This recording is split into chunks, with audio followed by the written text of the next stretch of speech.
The President of the European Council, Donald Tusk, says EU leaders have agreed to the UK's request to an extension to the time it has to leave the European Union. Britain was due to leave in 3 days' time, October the 31st, but UK MPs did force the Prime Minister, Boris Johnson, to request another delay to give them more time to scrutinise his new deal. Now, the new deadline is to be 3 months. That's an extension, January the 31st. Later today, Mr Johnson is expected to ask MPs to vote on holding a snap election on December the 12th in return for more time to argue over the UK's divorce from the EU. On one level, it's a humiliation. Downing Street's briefing journalists right now, so we'll find out soon enough what Boris Johnson thinks. But as you say, according to the law, now that the EU has granted this, they'll write it down and send it to Boris Johnson within 24 hours. According to the law, he has immediately to accept the extension. It's a flexible extension, could go on to the end of January. If he gets his version of Brexit through Parliament in the meantime, then the UK could leave earlier.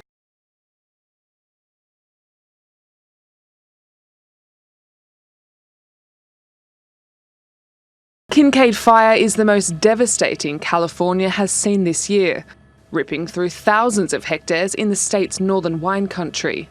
Around 200,000 people have fled their homes, some just making it through a wall of fire on the Carquinez Bridge, as fire engulfed both sides and authorities shut it down. And I can say that although I've heard some people express concerns that we're evacuating too many people, I think those concerns are not valid at this point. Despite the efforts of several thousand firefighters and volunteers, hurricane-force winds whipped up multiple new fires on Sunday and a statewide emergency was declared. Some 2 million people are without power as the main utility initiated the state's biggest ever precautionary blackout to prevent downed power lines starting new fires.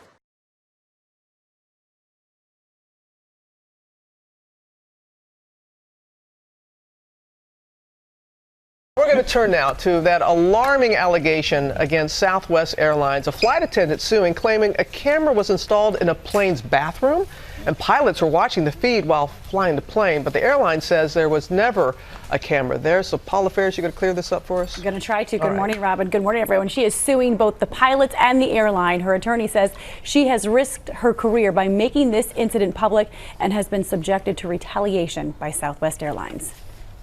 This morning, Southwest Airlines is under fire after a flight attendant filed a lawsuit alleging there was an iPad hidden in the lavatory. Flight attendant Renee Steinecker filed the complaint alleging that she made the discovery on a flight from Pittsburgh to Phoenix back in 2017 when she was called into the cockpit so that the captain could use the restroom.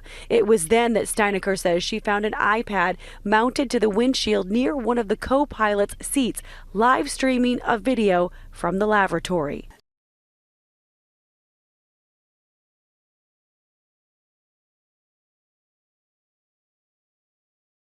Our top story this lunchtime. South Korea has suggested holding working-level talks with North Korea to discuss South Korean tours to the North Mount Kumgang resort. Seoul's Unification Ministry says it sent a notice to Pyongyang this morning through the Joint Liaison Office.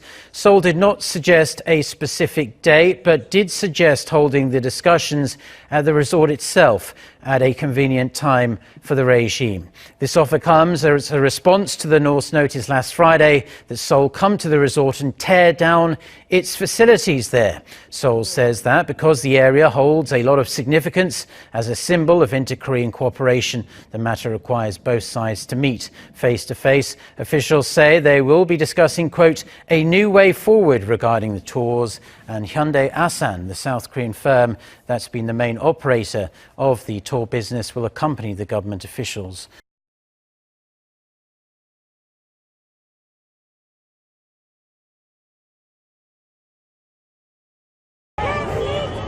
They came out in their tens of thousands, connecting 170 kilometers of Lebanon's coastline and breaking sectarian divides by holding hands. They're just finished singing the national anthem. anthem, and people are linking hands all the way to the northern city of Tripoli and stretching down south to the city of Tyre. The message here is of an unbreakable human chain, of unity, of standing together, stretching almost the entire coast of this country. Despite promises of economic reforms by Prime Minister Saad Hariri, the people have not left the streets. After 11 days of protests, their message the same as on day one. We want to fight the corruption that's happening in our country.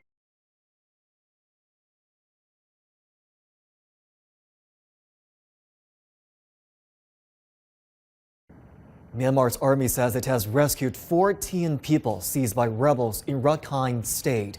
They were among more than 50 people abducted by Arirang army rebels on Saturday, most of them belonging to the security forces. The ethnic armed group is demanding greater autonomy.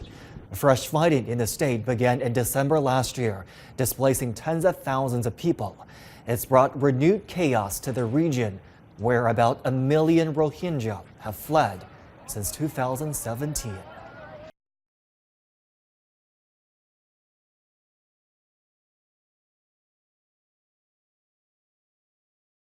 There are fresh claims tonight that the nation's busiest flight between Sydney and Melbourne is a rip-off. The Australian Airports Association saying an airline duopoly is forcing passengers to fork out for higher fares. Each year, nearly 10 million passengers take a flight between Sydney and Melbourne, making it the second most travelled route in the world and second most lucrative after London to New York. Now the Australian Airports Association is accusing Qantas and Virgin of forming a duopoly, claiming the airlines, which also own Jetstar and Tiger, are jacking up flights between the two cities, with the cheapest fare prices jumping from $79 in 2010 to $150 this year.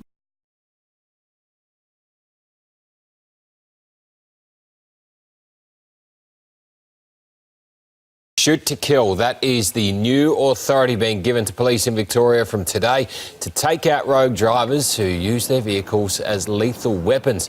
2 years on now from the Bourke Street attack. Yes, that's right, Tom. Police in Victoria have now been given the power to shoot to kill. The aim is, of course, to save lives and prevent attacks like the one that occurred here in Bourke Street in 2017 when James Gargasoulis got behind the wheel of a car running riot and killing 6 people. Police have just undergone siege training, and this will be the next element of that, looking at hostile vehicle attacks. Now, there are a range of policies in place, so police have to consider a number of things before making that final fatal shot. That includes ramming vehicles, using stop sticks, creating car blockades and operating heavy vehicles like garbage trucks. Now, in Melbourne, there have been 3 hostile vehicle attacks resulting in 50 people being injured and 9 people losing their lives.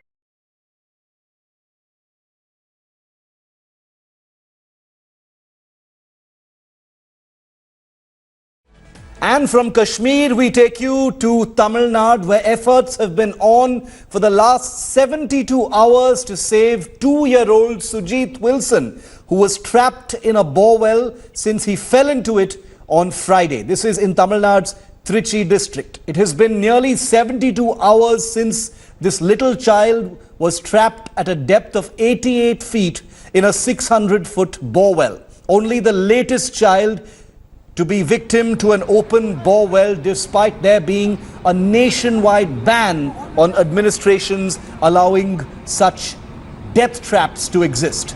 The Tamil Nadu Deputy Chief Minister O. Pannirselvam has visited the rescue site to monitor the operation. Prime Minister Modi tweeted his prayers for the toddler and his family just a short while ago as well.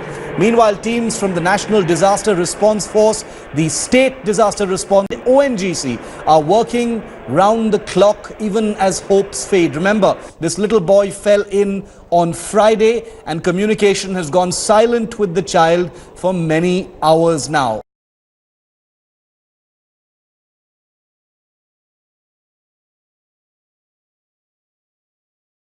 What we saw this year was really unusual, but it was not unprecedented. A shift in weather patterns at the bottom of the planet has helped to shrink the hole in the ozone layer to its smallest size since its discovery. Higher temperatures in the stratosphere have closed the gap to 6 million square kilometers, a quarter of its peak size. We've actually seen really high September temperatures over Antarctica 3 times in the past 40 years. It happened following the breakdown of a weather phenomenon that most Canadians have grown to loathe.